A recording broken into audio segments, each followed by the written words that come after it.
आपका मेरे चैनल में स्वागत है। महाशिवरात्रि के दिन भगवान शिव के स्वरूप शिवलिंग की पूजा जरूर करना चाहिए। शिवलिंग पर रुद्राभिषेक करने का समय नहीं है तो शिवलिंग पर जल और बिली पत्र चढ़ाकर भगवान शिव को अवश्य प्रसन्न कर सकते हैं। महाशिवरात्रि 8 मार्च 2024 शुक्रवार के दिन है। इस दिन शिवलिंग पर अभिषेक करना बहुत ही महत्वपूर्ण माना गया है। शिवलिंग पर अभिषेक जल, दूध, पंचामृत से किया जा सकता है। इस रुद्राभिषेक भी कहते हैं क्योंकि भगवान शिव का एक नाम रुद्र भी है। रुद्र का अभिषेक यानी कि रुद्राभिषेक होता है। विधि पूर्वक अभिषेक करने में थोड़ा अधिक समय लगता है। जिन लोगों के पास समय का अभाव है या किसी अन्य वजह से वह अभिषेक नहीं कर पा रहे हैं तो वह लोग शिवरात्रि के दिन शिवलिंग पर जल और बिली पत्र चढ़ाकर सामान्य पूजा कर सकते हैं क्योंकि भगवान शिव की पूजा जल और बिली पत्र के बिना अधूरी मानी जाती है। अगर कोई भक्तगण शिवलिंग पर सिर्फ जल और बिली पत्र चढ़ाता है तब भी उसकी शिव पूजा सफल हो सकती है। शिव पुराण की कथा अनुसार एक शिकारी ने अनजाने में ही भगवान शिव के शिवलिंग पर जल और बिली पत्र चढ़ाए। तब उसने अनजाने में ही शिकारी ने भगवान शिव की पूजा कर दी। ऐसी सामान्य पूजा से भी भगवान शिव प्रसन्न हो गए थे और उस शिकारी की हर मनोकामना पूर्ण की थी। क्या आपको मालूम है कि शिवलिंग पर जल और बिली पत्र क्यों चढ़ाते हैं? इसके पीछे पौराणिक कथा जुड़ी हुई है।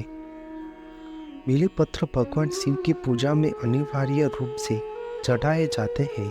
इस परंपरा के पीछे समुद्र मंथन की कथा है।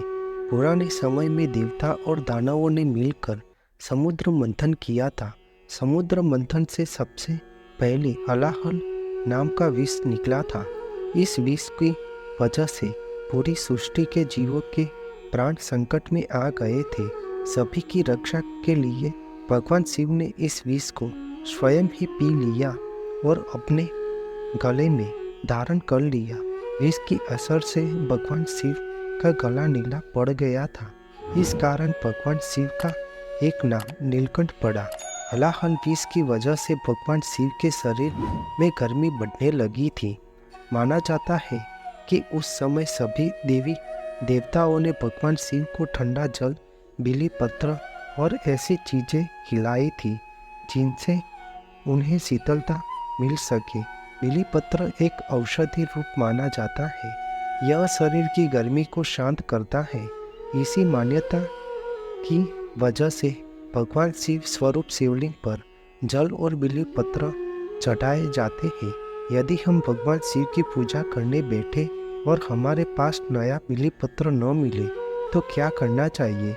भगवान शिव की पूजा के लिए अगर नया बिली पत्र नहीं मिल रहा है तो शिवलिंग पर चढ़ा हुआ बिली पत्र यानी पानी से अच्छा धोकर फिर से भगवान शिव को चढ़ा सकते हैं।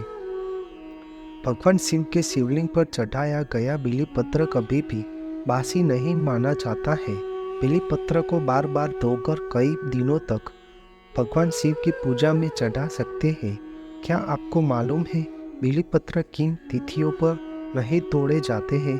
बिली पत्र चतुर्थी, अष्टमी, नवमी, द्वादशी, चतुर्दशी, अमावस्या, पूर्णिमा, संक्रांति की तिथियों और सोमवार के दिन नहीं तोड़ना चाहिए। दोपहर के बाद भी बिली पत्र नहीं तोड़ना चाहिए। अगर इन तिथियों पर बिली पत्र की आवश्यकता हो तो एक दिन पहले ही बिली पत्र को तोड़ लेना चाहिए, अन्यथा बाजार से खरीदकर भी भगवान शिव की पूजा में इस्तेमाल कर सकते हैं। अगर इन तिथियों पर नए बिली पत्ते न मिले तो शिवलिंग पर चढ़े हुए बिली पत्र को धोकर फिर से भगवान शिव की पूजा में इस्तेमाल कर सकते हैं। जब भी भगवान शिव के स्वरूप शिवलिंग की पूजा करते हो तब एक बिली पत्र और जल अवश्य शिवलिंग पर चढ़ाना चाहिए जिससे भगवान शिव प्रसन्न होकर भक्तगण की सब मनोकामना पूर्ण करते हैं। आपको मेरी यह माहिती अच्छी लगी हो तो मेरी चैनल को लाइक, शेयर, कमेंट, सब्सक्राइब करें और बेल आइकन को दबाना ना भूलें। जय स्वामीनारायण।